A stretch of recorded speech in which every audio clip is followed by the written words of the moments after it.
Hi and welcome to the running channel. I'm Anna and over the course of this video I'll be letting you into my bedroom. That caught your attention, didn't it? This is all about sleep. So I am going to be looking at my sleeping patterns, how certain things that I do can affect my sleep, both good and bad, and what effect that can have on my running training too, good and bad. So over the course of the next 4 weeks, I'll be tracking my sleep on my Garmin Fenix 6S and then looking at the results and also seeing how my sleep and my running affect each other. And we've also got some fascinating insight from a sleep expert. Sleep is really fundamentally important. So if you take away sleep, you get wholly sort of negative outcomes. So make sure you stay tuned right to the very end because I'll be going through what I learned, and don't forget to subscribe to the running channel and tap the bell icon so you get notified when we upload new videos all about running. Can I go for a kip now? Night. So it's week 1, day 1 of this sleep experiment, tracking my sleeping and my running and seeing if either affect each other and how a bad night's sleep might have an impact on a run the next day. So I've never really thought much about my sleep. I'm lucky in the sense that I don't really have any major sleep disturbances or issues. I don't have children, so I'm not being woken up at strange times of the night and pretty much can always get a solid night's sleep. So it'll be interesting to see if I have a bad night's sleep, how that will affect my running. Running wise, I've not really been doing an awful lot during lockdown and COVID. I kind of lost my love of it a little bit, so it's been very sporadic at best. But I'm now working with a coach who is easing me back in an attempt to find my mojo again over the course of this video and beyond too. So he's easing me back in with 3 easy runs this week. So I'm out running Wednesday, Saturday and Sunday. So it is the middle of the day and my energy has just been totally zapped. I feel so tired. I've got a lunch break now and I'm actually going to use it to go for a nap. I mean, I suppose that's the benefit of working from home at the moment, but also it's a little bit dangerous because if I was in the office, I wouldn't be going for a nap in the middle of the day. My period is due in the next few days as well, and I always feel really tired around that time. So I think that's probably having a bit of an effect on it, but I'm just really struggling with energy today. So I didn't really sleep particularly well last night. So although I was tired when I went to bed, and I was definitely tired yesterday, and I had a nap in the day, I just found it really hard to drop off. So today's a rest day anyway. I wasn't supposed to be running, and I'm really glad about that because my watch tells me that I need some extra recovery and that I might be feeling sluggish, which I certainly do. But I am going to make an effort today to go outside and go for a walk at least, because yesterday I did a grand total of 789 steps, which is so easily done in this lockdown world if you're working from home and it's a weekday. So I'm going to make an effort to actually get some fresh air and get some exercise, but not run, which I think might help me with the sleep, maybe give me a bit more energy. The first run of the new me is just 30 minutes easy. So this is Operation Get My Mojo Back. I'm actually really excited to go out and run this morning because I haven't for a while. So I thought I'd get it done nice and early.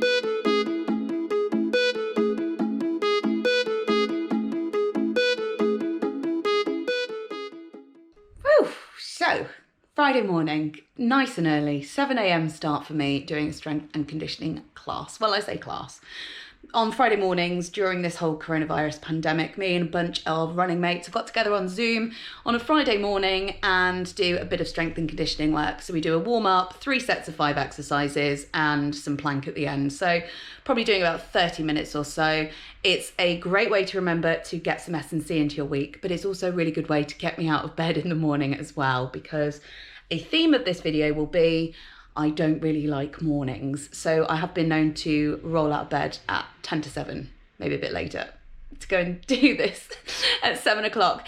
But yeah, because I'm doing it from the comfort of my own home, I don't need to travel anywhere, so I can just get my kit on, do some strength and conditioning, and I actually feel invigorated and ready for the day now as well, because I've got up, I've moved my body. I'm now going to go out for a little walk before work as well, because I've got an hour before I start, get a bit of vitamin D, get a bit of sunshine, and yeah, tackle Friday. So we're looking at the results here of week 1 of this experiment. So it's been really interesting for me, because I've never really considered my sleep before, and especially not how it affects my running.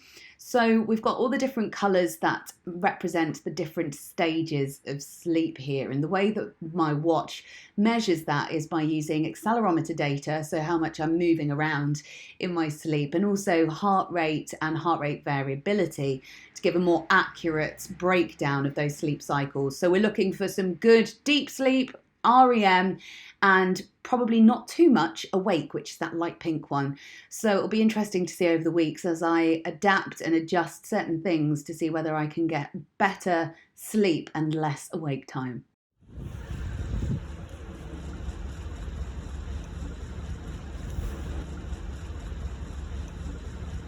To which creatures do the following adjectives refer? So it's a late night for me. Late for what I'm used to. I've just finished hosting a quiz, and I spent ages putting the quiz together beforehand, which meant I finished work, went straight onto the making of the quiz, then hosting of the quiz, and I've not had dinner yet, but I have had some wine. Tomorrow's a rest day, but I'll be interested to see how all of this affects my sleep, because not only have I drank alcohol, which we know does affect sleep, but I'm also going to end up eating late now as well. So yeah, let's see how this affects my sleep. Very late dinner for me.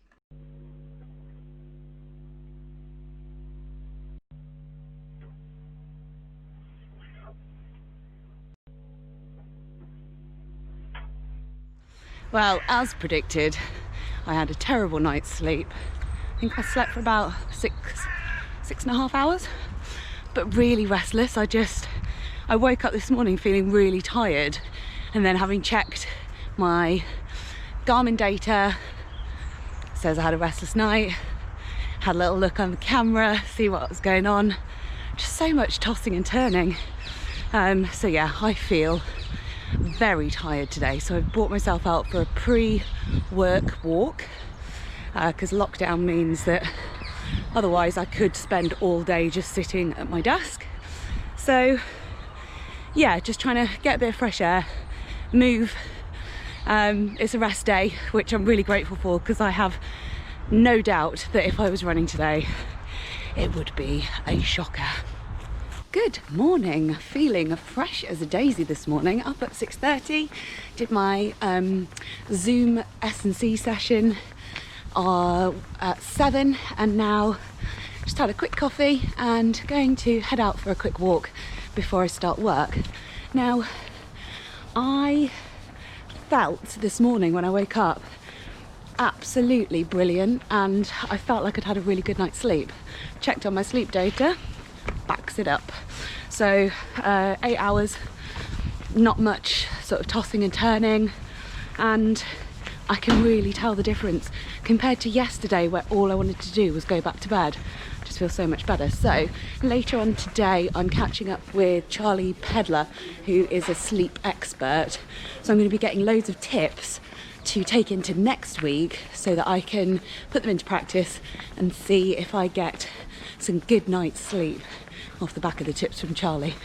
So talking about sleeping badly, I'm catching up with you halfway through this experiment, and yes. I had a terrible night's sleep the other night, and I'm putting it down to mostly alcohol, because let's face it, I'm not an elite athlete, I'm not training for, you know, world titles here. I like a glass of wine with my Zoom quiz. So I firsthand know how badly I slept, but what is so bad about alcohol and our sleep? Not all sleep is the same. So you have different stages of sleep that you go through, and you may pass out, as you say, and fall asleep very quickly. And so you have this perception that you slept well, but you've only really been in light levels of sleep. So you haven't got into the deeper sleep, which is much more restorative. And so going through these full sleep cycles, you're going to feel much better and recover better and alcohol seems to prevent that happening. I am aiming next week to do my utmost to have the best night's sleep for a week and see how I feel and how my training goes compared to these last couple of weeks. So can I grab your top tips for what is known as sleep hygiene? So what are the key things, top of your list, that you think I should be doing? First thing, try not to overthink it and try not to worry too much, because that's going to spoil your sleep.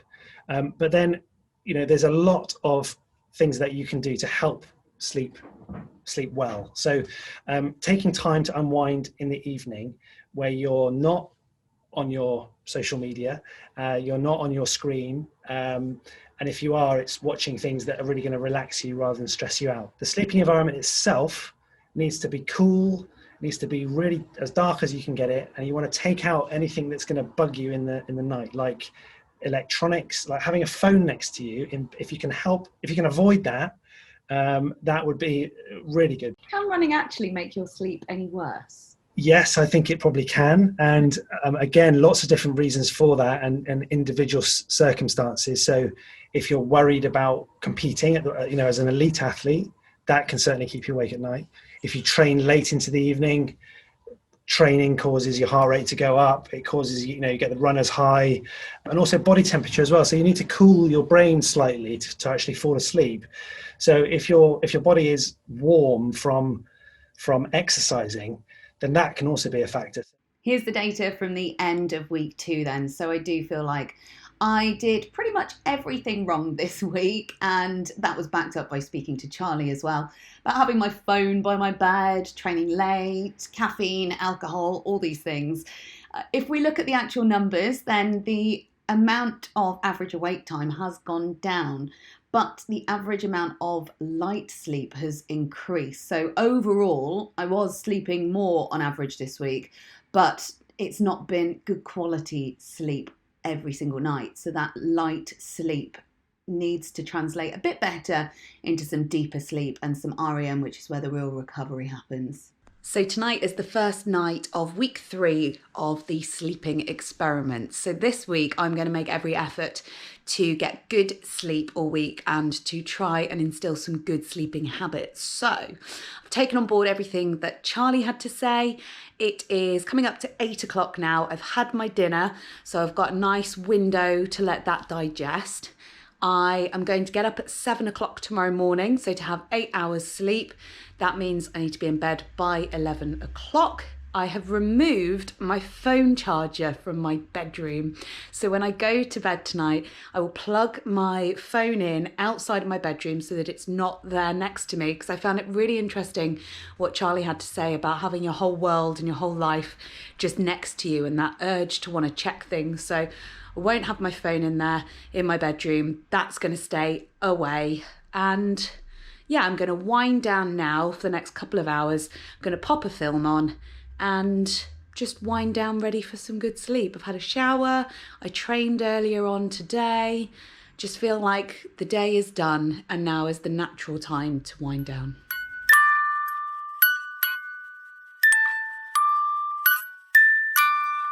Good morning. So, night 1 of good sleep habits, and I'm very brightly awake this morning.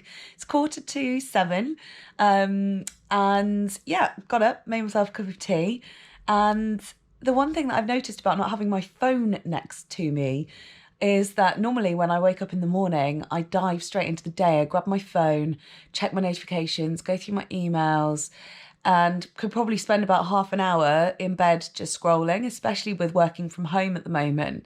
So what's really nice is that my phone isn't there.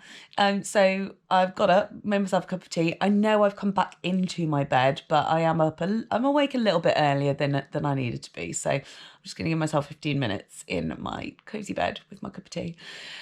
So yeah, it's been a good night's sleep. I've checked in on my stats, which say I've had a restorative night's sleep, which feels it. So yeah, so far so good. One night, good sleep. See what tonight brings. So today I had a speed session on my plan. So I did 3 sets of 3 minutes, 2 minutes, 1 minute at 5k pace, 60-second jog recovery, 2 minutes in between sets. And I was really conscious about what Charlie told me about not training late at night, because I remembered back in the day when I was able to train at the track with my club on a Tuesday night, I'd really struggle to get to sleep in the evening afterwards because I'd feel really wired and the adrenaline was pumping through your body, you feel warm inside as well. Charlie was talking to me about lowering your body temperature and that being a way to getting better sleep. So now I feel really tired. I worked hard at my session and I'm definitely ready for some good sleep. No phone in the room again. Gonna have 8 hours sleep. The alarm is set. I'm gonna get up and get outside in the morning. So yeah, just trying to get that good sleep in this week. Morning. So I didn't actually sleep particularly well last night, despite trying to do the best that I could at getting good sleep. So I'm out this morning for a walk before work. Lovely views. Yeah, my brain was just thinking about lots of things last night, so I found it really hard to drop off. So today I'm going to focus on not having too much caffeine too late in the day, and I'm also going to pick my journal back up and start writing stuff down before I go to sleep, because I think that will really help with stopping my brain from being overactive while I'm trying to sleep. So I'm out for a walk before work to get 30 minutes of daylight, because today is a rest day, so I won't be out running. So yeah, fingers crossed for a better night's sleep this evening. So tonight, as part of my quest to get some good sleep in this week, I'm doing things to unwind from the day. And one of the things that I found during lockdown, to keep my mind busy, to keep my hands busy, and to do something that I'm pretty proud of, is painting by numbers, which sounds like it's something for children to do. But I've been doing this for a few evenings here and there when I've had a really busy day. My mind's been thinking of lots of different things, and I've really found that it's really de-stressed me. So I like to put on a nice podcast and just lose myself in a couple of hours of painting. So I'm gonna do some paint by numbers.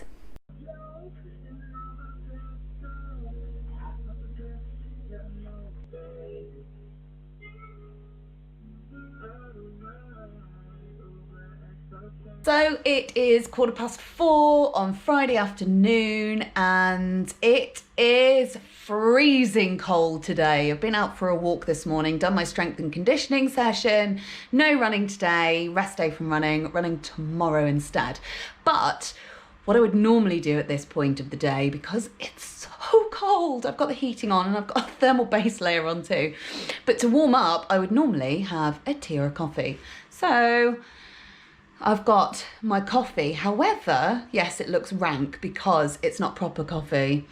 This is instant decaf. So I really like the taste of coffee and I really like the heat that it gives me when it's so cold. So in order to have my good sleep this week, I am knocking the caffeine on the head from lunchtime. So I'm really trying with the decaf. So I feel very tired this morning, not very well rested at all. And I do remember being woken up by a load of fireworks outside. I checked the time and it was about 12:15-ish, like midnight. So yeah, I went to bed about 10:30. So I hadn't really felt like I was in a good sleep place until past fireworks time. So yeah, I've had a look at my sleep stats and my watch doesn't think that I've had that much sleep. My body doesn't feel like it's had that much sleep. I was supposed to be going out to run this morning. I think I'd rather just stay in my bed for a bit.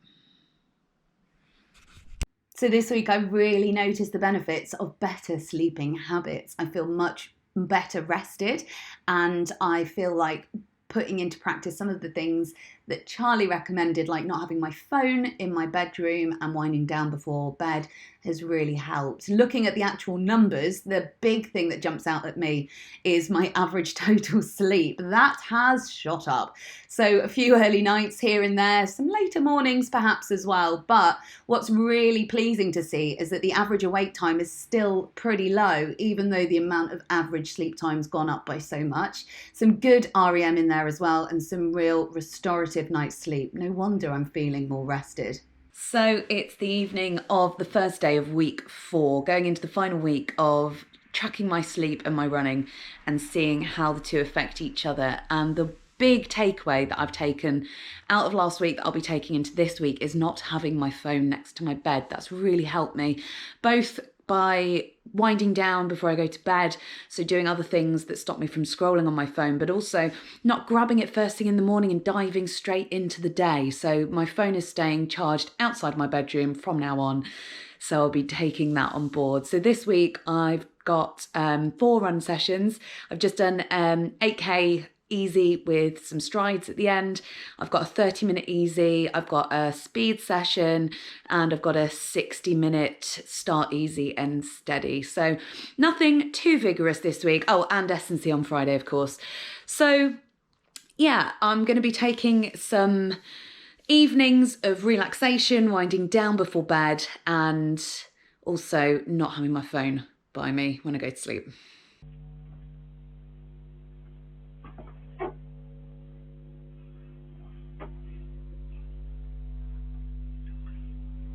So on my plan today was a bit of speed work, just some fartleks, nothing too vigorous, but I've had a really busy couple of days mentally for work, just lots of planning and logistics and using my brain a lot, which I really do feel takes a toll on my physical ability as well. It tires me out physically as well as mentally. So I'm not going to do that speedier stuff today. Tomorrow's session is 30 minutes easy, so I'm going to switch them round and I'm going to do the speedier stuff tomorrow, and I'm just going to go out for 30 minutes easy this evening because it's late, it's dark, it's cold, all the excuses under the sun, but at least I'm going out to do the session, and that's something really important to bear in mind too. So on my watch, based on my sleep recovery, it's suggesting that perhaps I do need to do a bit of an easier session today.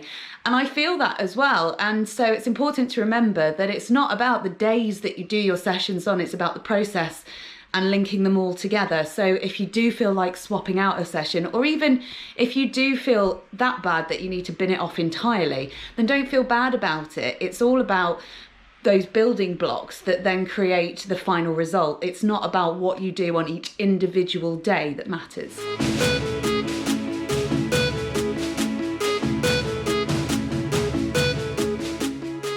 So it is the weekend and I still have my interval session to do this week because I put it off earlier on in the week because I just hadn't had a very good night's sleep, and I was going to then do it the next day and I ended up having a long day at work. So yeah, life does get in the way of running sometimes. A lot of people, I think, will understand that. So I had a really good night's sleep last night. My Garmin is telling me that I had a restorative night's sleep. I recovered well, and so I'm ready to go and hit this interval session now.